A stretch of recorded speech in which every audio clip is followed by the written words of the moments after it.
This video is brought to you by Ozpoos. The Backscatter is a primary weapon for Scout. Having 2 less shells in the magazine and a 20% increase in shot spread allows the user to deal mini-crits when behind.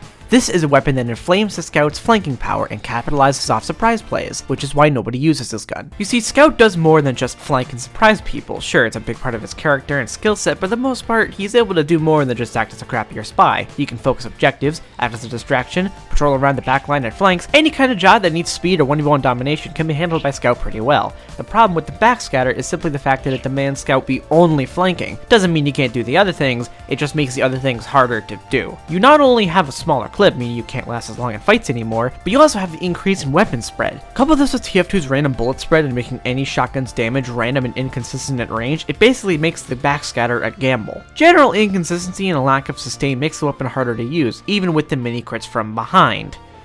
And on the topic of mini-crits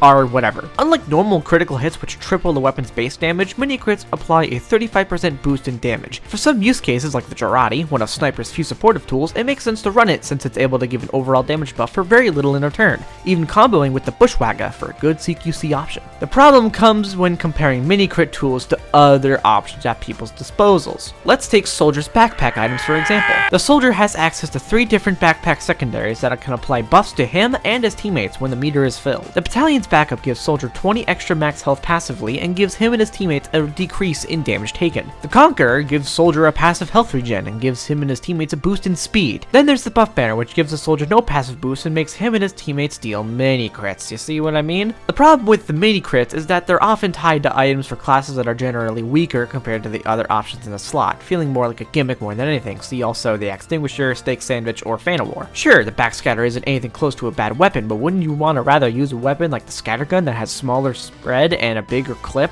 even if it's at the cost to a damage buff on enemies from behind? Hell, I could put up a good argument for using the Shortstop or the Force of Nature being used instead of the Backscatter, but I'll save those weapons for their own videos. At the end of the day, there isn't too much of a point for using Backscatter. It's not an inherently terrible weapon or anything, but it's just kind of a niche meh weapon that is just overshadowed by its default cousin. There's no reason to use this thing besides, I don't know, memes, the lols. I mean, it does look like an extraordinarily large penis, but